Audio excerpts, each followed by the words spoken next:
چینی شہنشاہ کے دربار میں داخلے پر 3 مرتبہ جھکنا اور 9 مرتبہ سر کو زمین پر ٹیکنا ہوتا تھا۔ نیپولین نے کہا تھا چین کو سویا رہنے دو، اگر یہ جاگ گیا تو دنیا کو ہلا ڈالے گا۔ رومن امپائر کے زوال کے بعد جب یورپینز ایک دوسرے پر چڑھ دوڑے تھے تب چین متحد تھا۔ اس کے بحری جہاز دنیا کے گرد چکر لگاتے تھے۔ چینی شہنشاہ بیرونی دنیا کو جنگلی سمجھتے تھے، اسی لیے ان سے ڈیل کرنے والے کمشنر کا آفیشیل ڈیزگنیشن باربیرین مینیجر، جنگلیوں کا منتظم ہوتا تھا۔ زونگ ہا ایک مسلم چینی جہازران، چین کا دنیا سے آخری بڑا ڈپلومیٹک رابطہ تھا، لیکن اس کا جسم کہیں بحر ہند کی مچھلیاں کھا گیا۔ ملکہ وکٹوریہ کو چینی کمشنر کا خط ملا کہ میجسٹی کوئن وکٹوریہ، آپ کے ملک میں تو افیون بیچنا جرم ہے، پھر آپ ہمارے ملک میں کیوں اسمگل کروا رہے ہیں؟ تاجر تو تاجر، انگلش پادریوں نے الگ دکان کھول رکھی تھی کہ جو چائنیز نوجوان بائبل کا ایک چیپٹر پڑھے گا اسے افیون کا ایک پیکٹ مفت میں دیا جائے گا۔ انگلش نیوی کا اٹیک ہوا تو چائنیز کو جیسے ہوش آ گیا۔ ڈیفنس پر لگی توپوں کو 200 سال سے چیک ہی نہیں کیا گیا تھا، ان کو زنگ کھا چکا تھا۔ انگریز فوجی چینی شہریوں پر گولیاں برساتے تھے اور ان گولیوں کی قیمت بھی انہیں پر ٹیکس لگا کر انہیں سے وصول کرتے تھے۔ کوئی ذلت سی ذلت تھی۔ آج وہ اسے دی سینچری آف ہیومیلیشن، ذلت کی صدی کہتے ہیں۔ چائنا ذلت کی پاتال سے کیسے باہر نکلا؟ کیا ہم اس سے کچھ سیکھ سکتے ہیں؟ یہی تو وہ کہانی ہے جو آپ کو سن رہی ہے۔ کیسے ہیں دوستو؟ میں فیصل مرائج۔ آج سے صرف 200 سال پہلے تک چائنیز شہنشاہ یقین رکھتے تھے کہ چین ایک آفاقی ریاست ہے، آفاقی سلطنت ہے جہاں ہان قوم آباد ہے اور اس کے گرد باقی باربیرین سٹیٹس ہیں، جنگلی ریاستیں ہیں یا غیر مہذب کچھ قومیں آباد ہیں۔ اس چائنیز سینٹرل ورلڈ ویژن کو، سائنو سینٹرل ورلڈ کو، جس میں چین کائناتی مرکز تھا، اسے وہ ینگ وا کہتے تھے، جسے انگلش میں مشہور ٹرم مڈل کنگڈم سے بولا جاتا ہے۔ یہی وجہ تھی کہ چائنیز کے ہاں دربار میں فورن افیئر کا کوئی ڈپارٹمنٹ ہی نہیں ہوتا تھا، کیونکہ وہ کسی کو دنیا میں اپنے برابر کی سلطنت سمجھتے ہی نہیں تھے۔ چائنیز شہنشاہوں کا یہ فخر خواہ مخواہ بھی نہیں تھا، کیونکہ دنیا میں واقعی ایک وقت میں ان کے مقابلے پر کوئی نہیں تھا۔ ایشیا، افریقہ، یورپ، فار ایسٹ میں کہیں بھی نہیں۔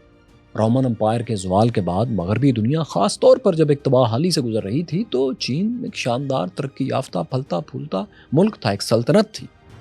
8th سینچری سے 14th سینچری تک 600 سال تک چائنیز بحری جہاز دنیا بھر کے ساحلوں پر لنگر انداز ہوتے تھے، ٹریڈنگ کرتے تھے اور ڈپلومیٹک مشنز مکمل کرتے تھے۔ ہاں، وہ تجارت کے بہانے کسی ریجن پر قبضہ بہرحال نہیں کرتے تھے۔ اس کی سیدھی وجہ تھی کہ وہ کسی کو اس قابل ہی نہیں سمجھتے تھے کہ اسے اپنی قوم کا حصہ بنا لینا چاہیے۔ وہ اپنی مڈل کنگڈم کو، جوانگ وا کو سب سے بہتر خیال کرتے تھے، اسی لیے نہ تو وہ کسی پر قبضہ کرتے تھے اور نہ کسی کو خود پر کرنے دیتے تھے۔ اب اسی چائنیز سنہری دور کے آخری وقت کی بات ہے کہ بحری مہمات عروج پر تھی۔ 15th سینچری، 15ویں صدی کے شروع کا وقت تھا اور ایک مسلم چائنیز ایڈمرل زونگ ہا بحری جہازوں کا ایک بہت بڑا بیڑا لے کر چین سے باہر جایا کرتا تھا۔ ایڈمرل زونگ ہا ہونان پروونس کی ایک ہیوئی مسلم فیملی سے تھا جس کا بچپن کا نام ما ہا تھا، جس میں ما دراصل محمد کا مقامی متبادل تھا۔ ما ہا کو بچپن میں ہی پکڑ کر شاہی دربار میں منگ کورٹ میں لے آیا گیا تھا، جہاں اس کی کاسٹریشن کر کے اسے خاندان آگے بڑھانے سے روک دیا گیا تھا۔ لیکن وقت کے ساتھ ساتھ اپنی ذہانت اور سمندری مہمات میں قابلیت دکھانے پر، میری ٹائم ایکسپیڈیشنز میں ایکسپرٹیز پر، ما ہا کو شہنشاہ نے زونگ ہا کا نام دے دیا۔ اسے ڈپلومیٹک اور ٹریڈنگ مشنز کے لیے دور دراز بھیجا جانے لگا۔ 1404 سے 1424 تک 20 ایئرز تک اس نے 6 بحری سفر کیے، بہت طویل۔ اس کے بیڑے میں، اس کے فلیٹ میں 200 جہاز ہوتے تھے، 28,000 افراد کا عملہ تھا اور سیکیورٹی کے لیے ایک سائزیبل نیوی بھی اسی میں شامل تھی۔ اس ایڈونچر کو چائنیز منگ ڈائنیسٹی کے شہنشاہ زونگ لا کی سرپرستی حاصل تھی۔ ایڈمرل زونگ ہا اپنے سمندری سفروں میں Indonesia, Malaysia, India, Sri Lanka, Iran, red سی اور ایسٹ افریقہ تک پہنچا۔ وہ ہر جگہ کچھ گفٹس دیتا تھا، کچھ لیتا تھا اور شہنشاہ کے دربار میں آ کر رپورٹ کرتا تھا۔ افریقہ اور ایشیا سے کتنے ہی جانور، ہاتھی، زرافے، زیبرے، شیر اور شتر مرغ وغیرہ وہ چین لے کر آیا تھا۔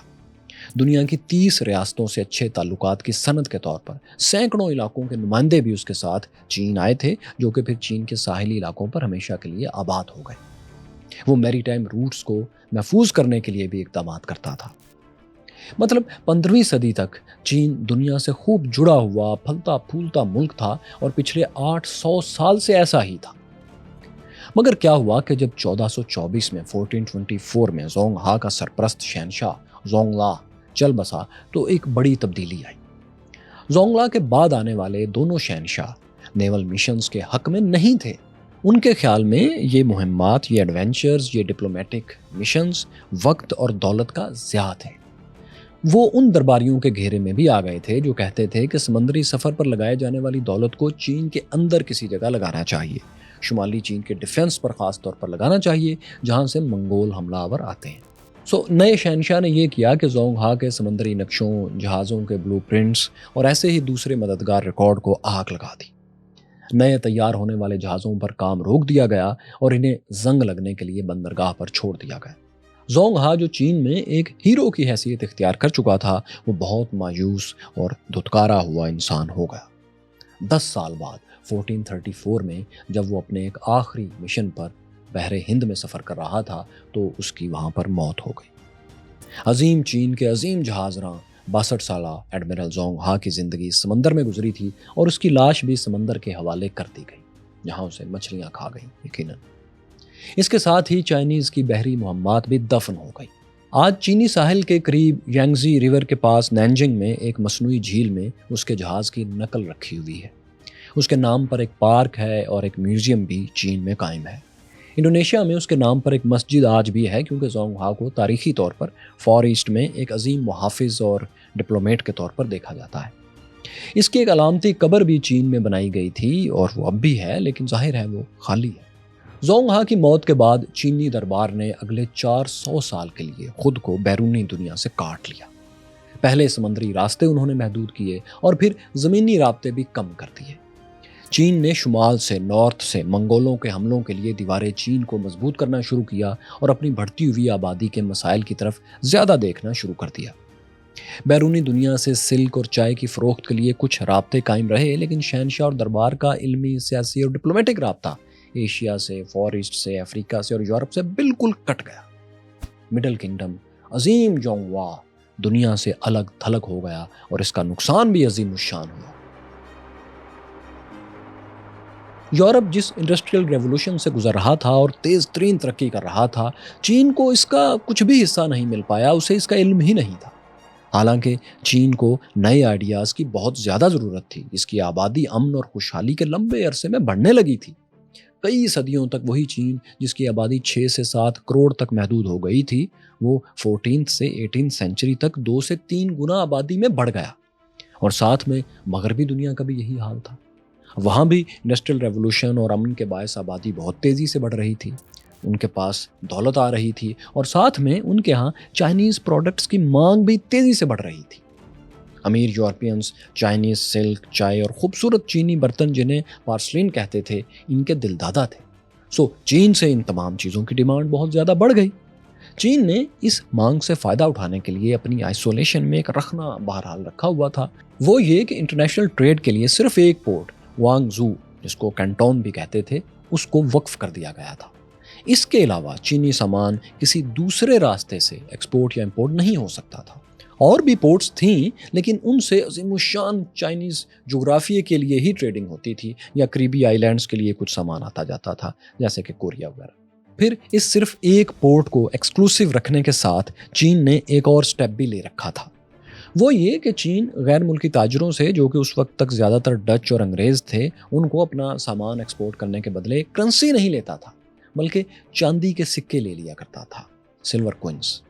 اس سے ہوتا یہ تھا کہ یورپین دولت جو تھی، سفید سونا، چاندی، وہ چین کے اندر جمع ہونے لگا تھا، اس کی اکانومی بہت زیادہ بہتر ہو رہی تھی۔ مگر یورپینز کو تو اس کا نقصان ہو رہا تھا۔ وہ یوں کہ چین تو ان سے کچھ خاص خریدتا ہی نہیں تھا کہ وہ بدلے میں وہ بھی چائنا سے سلور کوئن حاصل کر سکے۔ تو یہ ہوتا تھا کہ ٹریڈ بیلنس بہت بڑا پیدا ہو جاتا تھا۔ یورپینز کے پاس ایسی کوئی پروڈکٹ نہیں تھی جسے خریدنے کے لیے چین بے چین ہو۔ حالانکہ اگر چین کی آئسولیشن پالیسی نہ ہوتی تو یورپ سے انڈسٹریل ایج کی صنعتی دور کی بہت سی ٹریڈنگ ہو سکتی تھی، مگر چنگ شاہی دربار اس میں دلچسپی نہیں رکھتا تھا۔ مختصراً یہ کہ چین اور یورپ کی تجارت میں بہت بڑا ٹریڈ امبیلنس تھا، فرق تھا، اور وہ سارے کا سارا چائنا کے، چین کے حق میں تھا۔ یہ ٹریڈ کا بہت بڑا امبیلنس، تجارت میں عدم توازن، یورپ کی طاقتور حکومتوں خصوصاً تاج برطانیہ کو بہت فرسٹریٹ کرتا تھا۔ انگلش دربار نے اس کا ایک خوفناک حل نکالا۔ انہوں نے چین کو دی ہوئی سلور، چاندی کی دولت اپنے پاس واپس لانے کے لیے ایک غیر قانونی طریقے پر ایک سیاہ رنگ کا پیسٹ، جسے حکے میں لگا کر سونگھنے پر نیند بہت اچھی آتی تھی، وہ سمگل کرنا شروع کر دیا۔ اسے اوپیم، افیون کہتے تھے۔ بنگال میں ایسٹ انڈیا کمپنی کے ملٹری افسران ہندوستانی کسانوں سے زبردستی افیون کی فصل کاشت کرواتے تھے۔ بڑے بڑے گوداموں میں چھتوں تک افیون کے پیڑے سٹور کر لیے جاتے تھے، اور پھر اس افیون کو لکڑی کے ڈبوں میں، چیسٹس میں بھر کر غیر قانونی طور پر چائنا سمگل کیا جاتا تھا۔ ایک چیسٹ میں، ایک لکڑی کے ڈبے میں 60 سے 65 کلو گرام کے قریب افیون آ جاتی تھی۔ انگلش شاہی دربار اور ایسٹ انڈیا کمپنی نے فیصلہ کیا کہ اس افیون کی قیمت سلور کوئنز میں لی جائے گی، تاکہ سفید دولت یورپ سے جو چائنا منتقل ہوئی ہے اسے واپس لایا جا سکے۔ مطلب چین سے ٹریڈ امبیلنس کو غیر قانونی طور پر ہی صحیح لیکن پروفٹ میں بدلنے کا فیصلہ ہوا۔ اب یہ صرف غیر قانونی اسمگلنگ ہی نہیں تھی، بلکہ انتہائی غیر اخلاقی اقدام بھی تھا، کیونکہ افیون چین کی طرح برطانیہ میں بھی بین تھی اور اس کی تجارت پر موت کی سزا تھی۔ لیکن king George III East India company سے یہ سب کروا رہے تھے، بلکہ ان کے ساتھ مل کر رہے تھے۔ افیون کی اسمگلنگ میں اتنا منافع تھا کہ بہت سے منافع خور چائنیز تاجر بھی ظاہر ہے ساتھ مل گئے، ایک نیٹ ورک بن گیا سپلائی چین کا، اور چائنیز نوجوانوں کو افیون کی ان کٹ سپلائی شروع ہو گئی۔ چائنا کی تیزی سے بڑھتی ہوئی آبادی، جو پہلے ہی مسائل کا شکار تھی، اس کے نوجوان اپنے ملک کے لیے بوجھ اور دشمنوں کے لیے آمدنی کا ذریعہ بن گئے۔ وہ سارا دن ناکارہ چائے خانوں اور چوکوں میں پڑے رہتے، پائپس منہ سے لگائے افیون سونگتے رہتے اور ناکارہ خواب دیکھتے رہتے۔ برطانیہ نے انڈسٹریل سکیل پر اتنی زیادہ افیون سمگل کی چین میں کہ وہاں کی اکانومی اور یوتھ کیپٹل تباہ ہو گیا۔ 18ویں صدی 18th سینچری کے مڈ میں چین میں 15 ٹن افیون سمگل ہوتی تھی، جو اگلی صدی کے شروع میں 203 گنا حد تک بڑھ گئی۔ 1840 میں برطانیہ چین میں 3000 ٹن افیون سمگل کر رہا تھا۔ برطانیہ کم از کم 6 کروڑ پاؤنڈز کے برابر دولت چین سے غیر قانونی افیون سمگل کر کے کمانے لگا تھا۔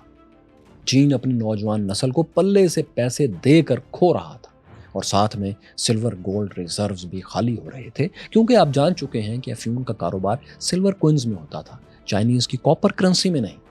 اس کا لازمی نتیجہ یہ ہوا کہ چائنا کی بنیادی کاپر کرنسی جو لوگ استعمال کرتے تھے عام طور پر، وہ تیزی سے ڈی ویلیو ہونے لگی۔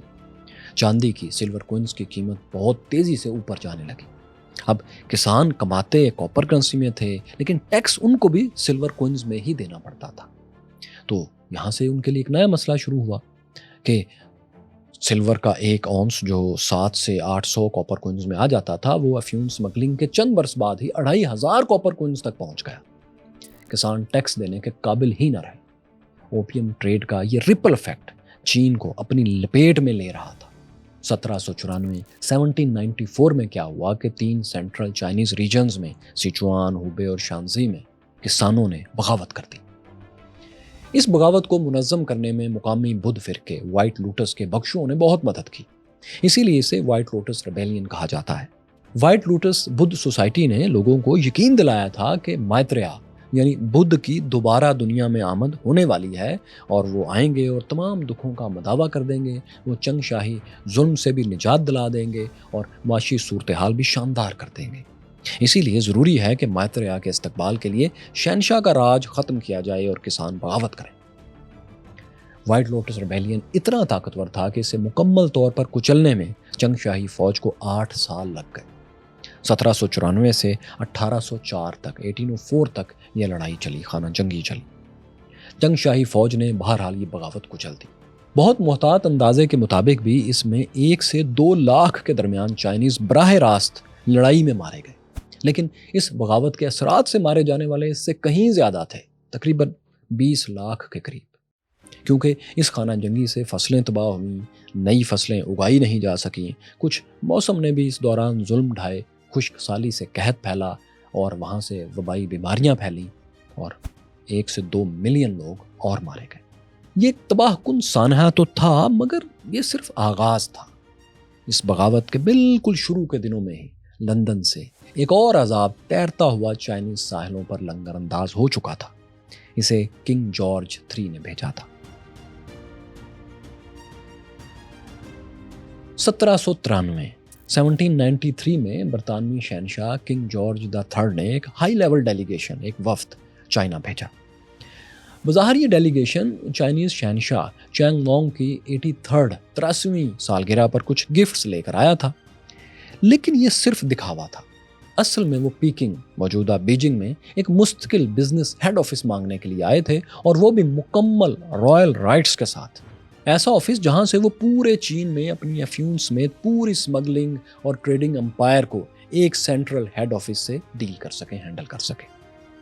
اسی طرح جیسے انہوں نے ہندوستان میں کلکتہ میں کالی کت میں پہلے پہل اپنے ہیڈ آفس کے نام پر فورٹ ولیم بنایا، پھر اس کی سیکیورٹی کے لیے فوج رکھی، اور پھر اسی فارمولے سے پورے ہندوستان پر قابض ہو گئے۔ اسی ٹیکسٹ بک کے ساتھ وہ پھر چائنا آئے تھے۔ اس مشن اور مقصد کے ساتھ لارڈ جارج میکارٹنی انگلش ڈیلیگیشن کو لیڈ کرتے ہوئے چائنا پہنچے، تو ان کے ساتھ تحفتاً ایک ماڈرن توپ، ایک میکینیکل کلاک اور ایک ٹیلیسکوپ تھی، اور بھی بہت سے اس طرح کے گفٹس تھے۔ ایسے گفٹس جو پھلتی پھولتی ہوئی انگلش انڈسٹریل ایج کا جادو تھے۔ مگر ہوا یہ کہ شہنشاہ نے اس ڈیلیگیشن کو کوئی خاص لفٹ نہیں کروائی۔ شہنشاہ کو یہ بھی سمجھ نہیں آیا کہ جو گفٹس وہ لائے ہیں وہ کس سائنسی ترقی کا نتیجہ ہے اور وہ اسے کیا سیکھ سکتے ہیں۔ لیکن شہنشاہ اتنا ضرور جانتا تھا کہ اس نے انگریزوں کو بزنس ہیڈ آفس، اور وہ بھی اتنے زیادہ رائٹس کے ساتھ، ہرگز نہیں دینا۔ شہنشاہ نے انگلش وفد کو بالکل اسی طرح ڈیل کیا جیسے مڈل کنگڈم کا عظیم شہنشاہ دا سن آف ہیون اپنی سلطنت کے گرد پھیلی ہوئی چھوٹی چھوٹی ریاستوں کے نمائندوں کو ڈیل کرتا ہے۔ دربار داخلے کے لیے لارڈ میکارٹنی کو لازم کیا گیا، پابند کیا گیا کہ وہ شاہی روایات کے مطابق شہنشاہ کے سامنے 3 مرتبہ جھکیں گے اور 9 مرتبہ زمین پر سر کو بھی ٹیکیں گے۔ یہ شہنشاہ سے وفاداری اور مکمل سپردگی کا ایک روایتی اظہار ہوتا تھا چائنا میں۔ لارڈ میکارٹنی نے اس روایت کو ماننے سے صاف انکار کر دیا۔ اس نے کہا چینی شہنشاہ برطانوی بادشاہ کے وفد سے عام نمائندوں جیسا سلوک نہیں کر سکتا۔ ایمپرر چیانگ لانگ نے برٹش وفد کی شرائط مسترد کر دی اور انہیں خالی ہاتھ واپس بھیج دیا۔ انگلش ڈیلیگیشن لندن میں کنگ جارج III کے پاس واپس پہنچا تو یہ اس کے لیے کچھ ہی برسوں میں دوسری بہت بڑی ذلت تھی، کیونکہ اس واقعے سے چند برس پہلے 1783 میں 10 سال پہلے اس کی فوج کو مغرب میں اپنی 13 کالونیز سے امریکہ میں ہاتھ دھونا پڑے تھے۔ امریکی کمانڈر جارج واشنگٹن کے سامنے انگلش کمانڈر لارڈ کارنوالیس نے ہتھیار ڈالے تھے، اور پھر ٹریٹی آف پیرس میں یونائٹڈ اسٹیٹس نے برطانوی شاہ کو اپنا بادشاہ ماننے سے آفیشلی بھی انکار کر دیا تھا۔ انگلینڈ کو مغرب میں اتنی عظیم الشان ذلت کے بعد مشرق میں پھر ایک توہین کا سامنا کرنا پڑا تھا۔ بادشاہ جارج III تو پاگل ہو گیا۔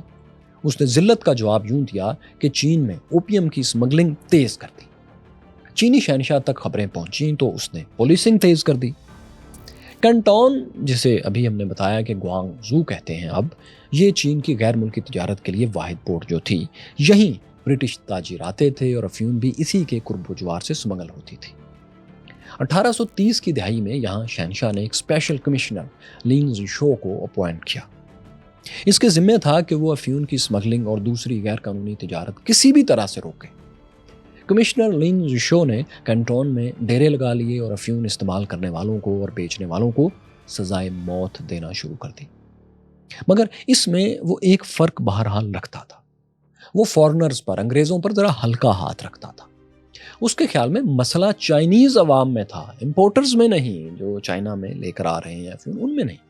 اس کی احمقانہ لاجک یہ تھی کہ چینی عوام افیون خریدنا بند کر دیں گے تو افیون کی امپورٹ خود بخود بند ہو جائے گی۔ جب خریدنے والا ہی نہیں ہوگا تو پھر انگریز بیچیں گے کسے؟ اب ظاہر ہے یہ ایک نان سینس بات تھی، وہ سپلائی چین سسٹم کو، انسانی لالچ کو اور جبلت کو بالکل نہیں سمجھ پا رہا تھا۔ اس کی سوچ کا نتیجہ بھی کچھ نہیں نکلا۔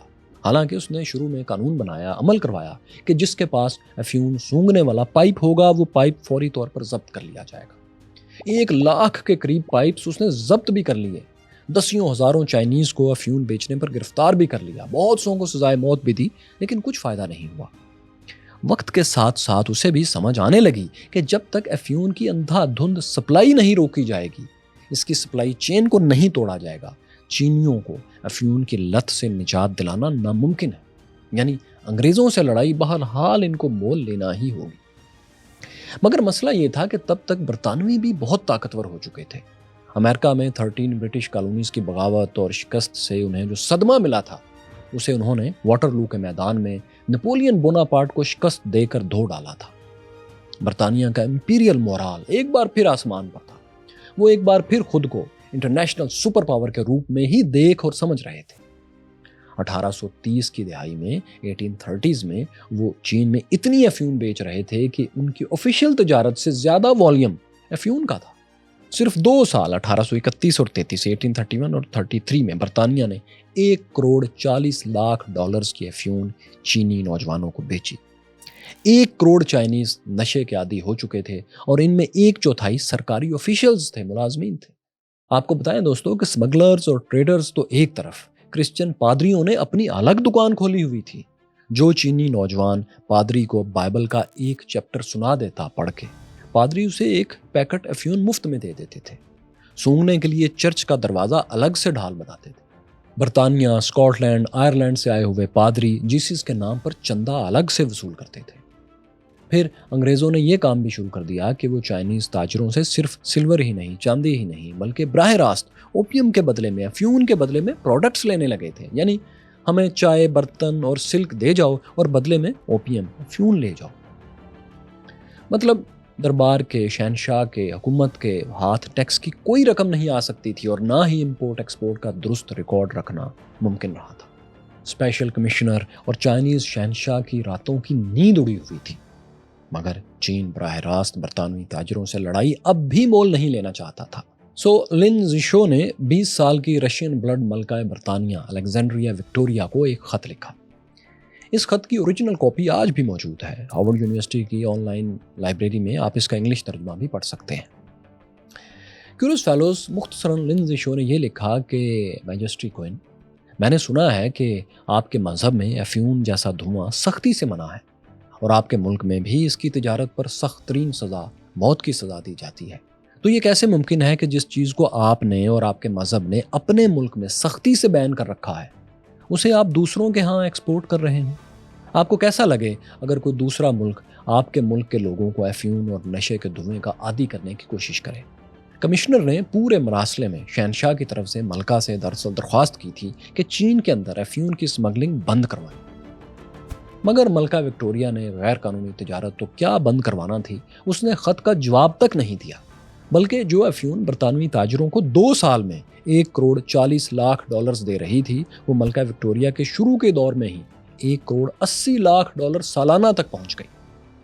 چین کے لیے اب ایکشن کا وقت تھا۔ 1839 میں آخر کار کمشنر لن زیشو نے تمام غیر ملکی تاجروں کو وارننگ دی کہ 3 دن کے اندر تمام اوپیم چیسٹس، افیون کے ڈبے جمع کروا دیے جائیں۔ جو تاجر جمع نہیں کروائے گا اسے سزائے موت دے دی جائے گی۔ اس وارننگ کے ساتھ کمشنر نے ایک لالچ بھی دیا کہ کوئی جتنی بھی اوپیم چیسٹس جمع کروائے گا اسے اس کی کچھ انعامی رقم بھی ہر چیسٹ کے حساب سے دی جائے گی۔ اس وارننگ اور لالچ کو انگلش تاجروں نے بالکل مسترد کر دیا، ہنسی میں اڑا دیا۔ کمشنر نے پھر اپنی طاقت دکھائی۔ اس نے 2 اوپیم اسمگلرز کو پکڑ لیا اور انہیں کینٹون میں سب کے سامنے سزائے موت دے دی۔ اس سے پریشان ہو کر کچھ انگلش تاجروں نے دکھاوے کے لیے چند 100 اوپیم چیسٹس حکومت کے حوالے کی کمشنر کے، لیکن یہ تو ان کی کل اوپیم پروڈکشن کا صرف 2% تھا۔ کمشنر اتنا تو جانتا تھا، آگ بگولا ہو گیا۔ اس نے پوری امپیریل پاور استعمال کی اور برٹش تاجروں کی چینی ساحل پر مشہور زمانہ 13 فیکٹریز کو گھیر لیا۔ وہاں 3000 کے قریب انگریز اور دیگر ملازمین بھی تھے۔ وہ سب کے سب اس گھیرے میں آ گئے، حقہ پانی ان کا بند ہو گیا۔ دوسرے الفاظ میں یہ سب چینی قیدی بن گئے۔ کوئی 6 ہفتے تک یہ محاصرہ قائم رہا۔ جب انگریزوں نے 20,000 اوپیم سے بھری ہوئی چیسٹس چائنیز حکام کے حوالے کی، تب یہ محاصرہ ختم ہوا۔ کمشنر لن زیشو نے یہ ساری افیون ضائع کرنے کے لیے 500 ملازمین ہائر کیے۔ ایک بہت بڑے نالے کے قریب 3 گہرے گڑھے کھودے گئے۔ ان میں افیون گرا کر اس پر نمک اور کچھ ایسے کیمیکلز پھیلائے گئے جو افیون کو پانی میں حل کر کے اس کی کیمسٹری خراب کر دیتے تھے۔ پھر ان گڑھوں میں 2-2 فٹ تک پانی کافی دیر کھڑا رکھا جاتا تھا۔ جب افیون اچھی طرح اس پانی میں گھل جاتی تھی، اس کی کیمسٹری تباہ ہو جاتی تھی، تو اسے نالے میں چھوڑ دیا جاتا تھا، جہاں یہ پھر پانی کے ساتھ سمندر میں بہہ جاتی تھی۔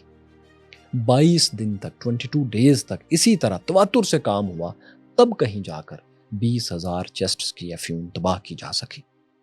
انگریزوں کی یہ افیون جو کمشنر نے ضبط کی تھی اور ضائع کی تھی، اس کی قیمت 25 لاکھ پاؤنڈز 2.5 ملین پاؤنڈز کے قریب بنتی تھی۔ ان تاجروں کے ساتھ ساتھ ملکہ برطانیہ بھی اس اسمگلنگ سے اچھا خاصا منافع کما رہی تھی، یعنی تاج برطانیہ کو براہ راست فائدہ ہوتا تھا۔ ملکہ اور لندن کے شہری تو غصے میں آ گئے کہ اتنی ذلت، اتنی بے عزتی۔ واٹرلو میں شہنشاہ نپولین کو شکست دینے والوں کو چرسیوں اور افیونشیوں نے اسمگلنگ سے روک دیا، لاکھوں پاؤنڈز کا نقصان پہنچا دیا۔ جیسس کرائسٹ، اتنا ظلم! لندن اور مانچسٹر کی سڑکوں پر جینٹل مین کوٹ پتلون پہن کر نکل آئے اور چینیوں کو افیون اسمگلنگ روکنے کی سزا دینے کا مطالبہ کرنے لگے۔ حالانکہ برطانیہ میں قانوناً افیون کی خرید و فروخت اور استعمال اور تجارت بہت بڑا جرم تھا، ملکہ وکٹوریہ نے چین پر جنگ مسلط کرنے کا فیصلہ کر دیا۔ 1839 میں 1839 میں ملکہ وکٹوریہ نے جنرل لارڈ ایلیٹ کو چینیوں کو سبق سکھانے کے لیے بھیجا۔ اس کے ساتھ 16 فولادی جہاز اور 4000 فوجی جوان تھے۔ ملکہ نے لکھ کر دیا کہ جب تک چائنیز 6 شرائط قبول نہ کر لیں، ان کی پورٹس کا بلاکٹ جاری رکھنا، ان کی بندرگاہوں سے کچھ بھی امپورٹ یا ایکسپورٹ نہ ہونے دینا۔ 6 ڈیمانڈز میں سے پہلی یہ تھی کہ چینیوں نے جتنی افیون ضائع کی ہے پوری کی پوری واپس کی جائے، یا پھر اس کی مارکیٹ ویلیو نہ کہ پروڈکشن ویلیو، اس کے مطابق قیمت ادا کی جائے۔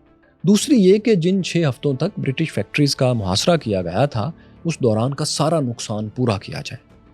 تیسری یہ کہ شہنشاہ گارنٹی دے کہ آئندہ کسی برطانوی شہری کو ایسی پریشانی کا سامنا دوبارہ نہیں کرنا پڑے گا۔ چوتھی اور توہین آمیز شرط یہ تھی کہ چین اپنا ایک جزیرہ مستقل طور پر برطانیہ کے حوالے کر دے اور وہاں کی آبادی سمیت ان کے حوالے کر دے۔ پانچویں شرط یہ کہ کینٹون میں چائنیز مونوپلی نہیں رہے گی، مطلب چائنیز سرزمین پر انہی کی مونوپلی نہیں رہے گی۔ چھٹی شرط یہ کہ کمشنر لن زیشو کے ایکشن سے جو بھی نقصانات پچھلے تمام مہینوں میں بھی برطانوی تاجروں کو پہنچے ہیں، وہ بھی مکمل طور پر ابھی ادا کیے جائیں۔ یہ ذلت آمیز شرائط لے کر موسم گرما میں برٹش نیوی کینٹون کو گھیرنے پہنچ گئی۔ کموڈور جیمز بریمر اس نیول فورس کو لیڈ کر رہے تھے۔ برٹش نیوی جب چائنیز ساحلوں پر پہنچی تو ان کی تیاریاں دیکھ کر چائنیز کو جیسے پہلی بار ہوش آ گیا۔ انہیں پتا چلا کہ پورٹس کے ڈیفنس کے لیے جو توپیں لگی ہیں وہ تو 200 سال سے اپ ڈیٹ ہی نہیں کی گئی، انہیں تو زنگ کھا چکا ہے۔ برطانوی سٹیل میں ڈھلے جہازوں کے مقابلے میں چائنیز نیوی کے پاس پرانے لکڑی کے جہاز تھے۔ برٹش توپوں نے ان جہازوں کو پل بھر میں درمیان سے 2 ٹکڑے کر دیے۔ برٹش جہازوں کی رفتار بھی چائنیز جہازوں سے کہیں تیز تھی۔ چائنیز کے پاس ساحل پر مقابلے کے لیے جو بندوقیں تھیں وہ بھی پرانی تھیں، اور انہیں چلانے والے چائنیز ٹرینڈ سولجرز بھی نہیں تھے۔ برٹش نیول فلیٹ نے کل ملا کر 3 سال تک چائنیز ساحلوں کو گھیرے رکھا۔ اس دوران کئی اہم ساحلی شہر، قلعے اور بستیاں تباہ کر دی گئیں۔ چائنیز شہنشاہ بار بار اپنے ایک آفیسر کو برٹش سے ڈیل کرنے اور لڑنے کے لیے بھیجتے تھے، اور اس آفیسر کی آفیشیل پوسٹ ہوتی تھی مینیجر آف باربیرینز، جنگلیوں کا مینیجر۔ چائنیز شہنشاہ سن آف ہیون ابھی تک خود کو مڈل کنگڈم کا وہی حکمران سمجھتے تھے جس کی سلطنت آفاقی تھی، جس کے گرد بے ہنگم دنیا آباد ہے اور جہاں باربیرینز رہتے ہیں، اور وہی ایک سویلائزڈ ورلڈ ہے۔ ان کا ورلڈ ویو ظاہر ہے حقیقت سے دور ہو چکا تھا، اسی لیے یہ جنگلیوں کا منتظم جسے وہ بھیجتے تھے، شہنشاہ کو بار بار بدلنا پڑتا تھا، کیونکہ وہ سو کالڈ باربیرینز جنگلیوں کو مینج نہیں کر پا رہا تھا۔ ان ناکام مینیجرز آف باربیرینز کے ساتھ بہت برا ہوتا تھا، کیونکہ کسی کو شہنشاہ ملک سے نکال دیتا تھا، کسی کو سزائے موت دے دیتا تھا، اور کسی کو انگریز پکڑ کر ہندوستان لے جاتے تھے اور جیل میں بند کر دیتے تھے۔ چائنیز بے بسی کا عجب عالم تھا، عجب دور تھا۔ 3 برس میں برٹش نیوی نے 1500 کلومیٹر لمبے چائنیز ساحل پر اتنے اٹیک کیے کہ چائنیز صرف اپنی شکست دیکھنے تک ہی محدود تھے۔ برطانوی جہاز کینٹون سے اوپر تائیوان اور اس سے بھی اوپر نارتھ میں ینگزی ریور کے دہانے تک پہنچ گئے تھے۔ چائنیز فورسز کسی بھی جگہ مقابلہ نہیں کر پاتی تھی، ریت کی دیوار ثابت ہوتی تھی۔ جون 1842 میں 1842 میں شنگھائی بھی برٹش فورسز کے قبضے میں چلا گیا۔ ایک اور اہم ترین تاریخی شہر نینگ کنگ بھی چینیوں کے ہاتھ سے نکل گیا۔ چائنیز کی تمام سمندری تجارت انگریزوں کے گھیرے میں تھی، ان کے قبضے میں تھی، ان کے رحم و کرم پر تھی۔ چنگ شاہی دربار کو یہ سمجھنے میں کافی وقت لگ گیا تھا کہ چائنیز آئسولیشن پالیسی انہیں میدان جنگ میں بھی بہت پیچھے لے جا چکی ہے۔ اگست 1842 میں چائنیز نے انگریزوں کے آگے ہتھیار ڈال دیے اور انگریزوں کی شرائط پر مذاکرات کے لیے تیار ہو گئے۔ English commander General Hugh Gough نے برٹش وارشپ HMS کارنوالیس پر چائنیز آفیشلز کو بلایا اور surrender agreement the treaty of Nanking پر دستخط کروائے۔ وکٹوریس فاتح انگریزوں کی ڈیمانڈز پر جو شرائط منوائی گئیں وہ ملکہ کی بتائی ہوئی پچھلی 6 شرائط سے بھی زیادہ شرمناک تھی۔ ٹریٹی آف نینکنگ کے نتیجے میں چین نے کینٹون کے قریب ایک چھوٹا سا جزیرہ جس کا لوکل نام ہانگ کانگ تھا برطانیہ کو سرنڈر کر دیا۔ صرف ایک ایکسکلوسیو انٹرنیشنل پورٹ ہی نہیں، اب چائنیز کو اپنی 5 میجر پورٹس کینٹون، اموائے، فیوژان، نینگبو اور شنگھائی برٹش تجارت کے لیے کھولنا پڑی۔ انگریز تاجروں کے نقصانات پورے کرنے کے لیے انہیں 21 ملین سلور ٹیلز الگ سے دینا پڑی، جو $2 کروڑ 10 لاکھ کے قریب رقم کے برابر تھے اس وقت۔ برطانوی شہریوں کے ساتھ دوبارہ کوئی زبردستی نہیں ہوگی، اس کی شاہی گارنٹی بھی دینا پڑی۔ شاہی دربار میں انگریزوں کے ساتھ خاص الخاص اچھے سلوک کو بھی لازم کرنا پڑا۔ پھر اس میں مزید شرائط اگلے سال یہ بھی شامل کر دی گئیں کہ چائنیز قوانین چین میں رہنے والے اور تجارت کرنے والے انگریزوں پر اپلائی نہیں ہوں گے۔ کوئی شکایت اگر چائنیز آفیشلز کو ہوگی تو برطانوی نمائندے کو، برٹش نمائندے کو بتایا جائے گا، وہ اپنے شہریوں سے اپنے قانون کے مطابق خود ڈیل کریں گے۔ اور پھر یہ کہ چائنیز برطانیہ کو موسٹ فیورڈ نیشن بھی قرار دیں گے، یعنی وہ تمام سہولیات جو کسی بھی تاجر کو میسر ہو سکتی تھیں یا ممکن تھیں، وہ تمام برٹشرز کو، ان تاجروں کو بھی دی جائیں گی جو برطانیہ سے تعلق رکھتے ہیں۔ شہنشاہ چین، the mighty Chinese emperor, son of heaven, ruler of the middle kingdom, صدیوں بعد چائنیز آئسولیشن پالیسی کا پھل چکھ رہے تھے۔ چین کا مڈل کنگڈم سنڈروم عظمت رفتہ کی شان دریائے ینگزی کے کنارے ملکہ برطانیہ کے امریکہ میں ہارے ہوئے کمانڈر کے نام پر بنے جہاز HMS کارنوالیس کے عرشے پر دھو ڈالی گئی تھی۔ چین کی سینچری آف ہیومیلیشن، ذلت کی صدی کا آغاز ہو چکا تھا۔ دوستو، چائنیز پر صرف بیرونی حملے ہی قیامت نہیں تھے، چائنیز آپس میں بھی لڑنے بھڑنے لگے تھے۔ سول سروس کا بار بار امتحان دینے اور 3 مرتبہ مسلسل ناکام ہونے والے ایک چینی کو خواب آیا کہ ایک بوڑھی خاتون اسے کہہ رہی تھی، تم تو جیسس کرائسٹ کے چھوٹے بھائی ہو۔ وہ اٹھا اور اس نے چین میں اپنی مقدس بادشاہت کا اعلان کر دیا۔ اس کرزمیٹک چینی کے گرد 7 کروڑ چائنیز جمع ہو گئے۔ یہ ان کا سیویئر، ان کا پیر و مرشد بن گیا۔ اب یہ چونکہ کرسچن فیتھ کے ساتھ کھڑا تھا تو چین میں موجود امریکی، برٹش، جرمن اور ڈچ فورسز نے اس سے خفیہ تعاون بھی شروع کر دیا۔ چائنا کی دا سینچری آف ہیومیلیشن ابھی اور بھی تاریک تر ہونے والی ہے۔ اس پر مزید بات ہم اگلے ویلاگ میں کریں گے، ضرور دیکھیے گا۔ اور ہاں، اس سے پہلے ہم آپ کو 3 عظیم الشان تہذیبوں اور سلطنتوں کا عروج و زوال، رائز اینڈ فال دکھا چکے ہیں۔ اگر آپ کو جاننا ہے کہ قومیں کس طرح ترقی کرتی ہیں اور کیوں پھر آخر تباہی کی طرف چل پڑتی ہیں، تو آپ رومن امپائر کا عروج و زوال یہاں دیکھ سکتے ہیں۔ یہاں ٹچ کیجئے مسلم اندلس کے قیام اور خاتمے کی مکمل کہانی، اور یہ رہی اوٹومن امپائر کے سپر پاور بننے سے لے کر اس کے خاتمے تک کی مکمل داستان۔